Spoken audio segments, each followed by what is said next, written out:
I spent a significant portion of my teenage years playing squash, hitting the ball up and down the walls, running around the court and in the gym, competing in tournaments around the world. I was 18 years old when one of the most important squash events of the year was approaching. I had been training extremely hard and decided to supplement my training with a special diet. While my eating habits had always been quite healthful, a necessary part of my training regimen, I had occasionally allowed myself the luxury of junk food. However, in the 4 weeks leading up to the tournament, I ate only the leanest fish and chicken, whole grain carbohydrates, and fresh fruit and vegetables. The reward for my abstinence, I resolved, would be a 2-day junk food binge. As soon as the tournament was over, I went straight to my favorite hamburger joint. I ordered 4 hamburgers, and as I walked away from the counter with my prize, I understood how Pavlov's dogs felt at the sound of the bell. I sat myself down and hurriedly unwrapped the first portion of my reward. But as I brought the burger closer to my mouth, I stopped. For a whole month, I had looked forward to this meal, and now, when it was right in front of me, presented to me on a plastic platter, I did not want it. I tried to figure out why, and it was then that I came up with the happiness model, otherwise known as the hamburger model. I realized that in the month I'd been eating well, my body felt cleansed and I was surging with energy. I knew that I would enjoy eating the 4 burgers, but that afterwards I would feel unpleasant and fatigued. Staring at my untouched meal, I thought of 4 kinds of hamburgers, each representing a distinct archetype, with each archetype describing a distinct pattern of attitudes and behaviors. The first type of hamburger is the one I just turned down, the tasty junk food burger. Eating this hamburger would yield present benefit in that I would enjoy it, and future detriment in that I would subsequently not feel well. The experience of present benefit and future detriment defines the hedonism archetype. The hedonist lives by the maxim, seek pleasure and avoid pain. She focuses on enjoying the present while ignoring the potential negative consequences of her actions. The second hamburger type which came to mind was a tasteless vegetarian burger, made with only the most healthful ingredients, which would afford me future benefit in that I would subsequently feel good and healthy, and present detriment in that I would not enjoy eating it. The corresponding archetype is that of the rat race. The rat racer, subordinating the present to the future, suffers now for the purpose of some anticipated gain. The third hamburger type, the worst of all possible burgers, is both tasteless and unhealthful.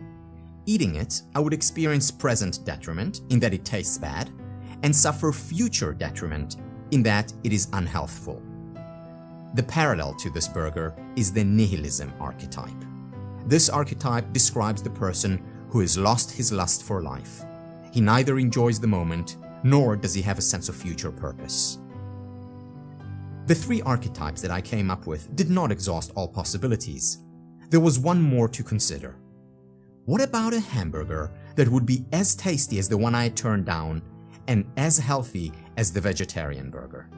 A burger that would constitute a complete experience with both present and future benefits. This hamburger exemplifies the happiness archetype. A happy person lives secure in the knowledge that the activities that bring her enjoyment in the present will also lead to a fulfilling future. The following graph illustrates the relationship between present and future benefits in the 4 archetypes. The vertical axis represents the future dimension of the experience, with future benefits on the positive side and future detriment on the negative side. The horizontal axis of the graph represents the present dimension of the experience, with present benefits on the positive side and present detriment on the negative side. Hedonism is about present benefit and future detriment. The rat race quadrant is about future benefit and present detriment. The nihilism quadrant would be about present and future detriment. And the happiness quadrant is about present and future benefits. The archetypes, as I present them, are theoretical formulations of types, not of actual people. To varying degrees and in different combinations, we all have characteristics of the rat racer, the hedonist, the nihilist, and the one who is happy. We all sometimes reside in one of the four quadrants. For example, we all sometimes do things that provide us with present benefit but little future benefit, whether eating an unhealthy but tasty meal, watching a favorite sitcom, or playing video games, or hanging out in a fun place without accomplishing anything in particular. In moderation, there is everything right with being a hedonist. All of us at times find ourselves in the rat race quadrant, focusing on future benefit with no concern for the present. For example, we may be putting a lot of tedious work studying for an exam, or struggling to finish a project at work, or refraining from eating an extra dessert because we know how we'll feel in the morning.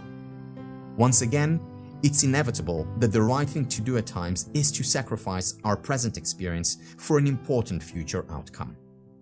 And unfortunately, no person is exempt from experiencing nihilism, whether as a result of a particular disappointment or failure, or because it's just one of those days. We're human beings, not machines, and we naturally experience ups and downs throughout our lives. And then, of course, we all find ourselves in the happiness quadrant. Whether it's eating food that we love and is good for us, or spending time with people we care about and strengthening our bonds with them while having fun, or engaging in a fun project at work that will help us advance professionally. So while we're all familiar with the four quadrants and will continue to visit all four for the rest of our lives, one of the paths to a happier, more fulfilled life is to increase the amount of time we spend in the happiness quadrant. Here's what you can do. Take a few minutes to make a list of activities that provide you both present benefit, in other words, that are fun for you, and also provide future benefit, in other words, that advance you in some way or are important to you. The list may include eating particular foods, or spending time with your best friend, or reading material that you enjoy and that is in some way beneficial to you, or engaging in a volunteer or work project that fulfills present and future benefit. Keep the list open, in other words, add new activities to the list whenever you think of something new or experience something different that is both fun and constructive. Once you've identified some activities that belong in the happiness quadrant, commit to doing them, just a little bit more than you did before. For instance, make a point of seeing your best friend for an extra hour each week. Put 45 minutes aside 3 times a week for reading. Volunteer for a particular project that's on your list, and so on. As long as you consistently introduce these activities into your life, even if you only engage in them for short periods of time, your happiness levels will increase markedly. You can become happier. Small changes to your daily life can make a big difference to your life as a whole.